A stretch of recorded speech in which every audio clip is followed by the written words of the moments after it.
We start with that Fox 35 exclusive. A 9-foot alligator chomps down on a woman's head while she's snorkeling. Thanks for joining us on this Monday. I'm Luann Sorrell. And I'm John Brown. She lived to tell the tale and then spoke with Fox 35's Stephanie Buff-Monty. And Stephanie joins us live in studio with that story. So Stephanie, this happened at Alligator Springs, and that's no stranger to gators there. No, it is not, but this is just such a wild story. So there was a woman over there. She was a bystander. She had her camera out, and she took a picture after this happened. You could see, here's the girl who was bitten by that alligator. Before she was able to get out of the water, you can see the gator right behind her there. Obviously a scary situation, and she is feeling lucky today.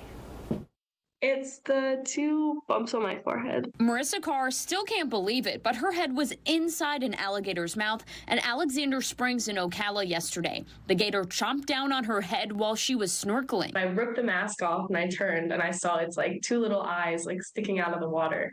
She was with her friend Shane when they say the 9-foot gator came out of nowhere. I just heard a rush of water and I turned around to make sure like she was okay. And I just saw the gator. I saw her head in its mouth. Marissa said it happened so fast, she didn't even realize a gator bit her at first. It didn't hurt bad in the moment. And then like as I was running back and like I saw what it was, that's when it started hurting. I was like, ow, my forehead hurts really bad and my neck is in like so much pain. FWC says a trapper removed the 9-foot male gator. Just days before this attack, Alexander Springs was temporarily closed after a man was snorkeling and bumped into a gator.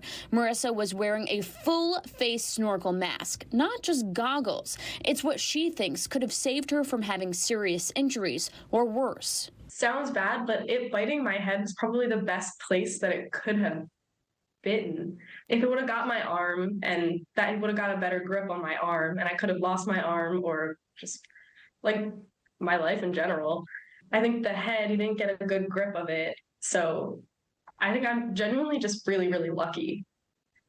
She is just so lucky. Marissa wanted to share that she doesn't blame the gator for what happened. She says she's not going to let this stop her from snorkeling either. Now, this is not the first time this has happened at Alexander Springs in the Ocala National Forest. This past July, a man was bitten while snorkeling and a gator bit someone's pool noodle. After that, a 7.5-foot gator was removed from the springs. In the studio, Stephanie Buff-Monty, Fox 35 News. Thanks, Stephanie. And we learned about this story because someone called us about this gator attack.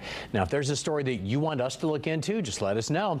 Send us an email at fox35news@fox.com. Make sure to include your name and phone number.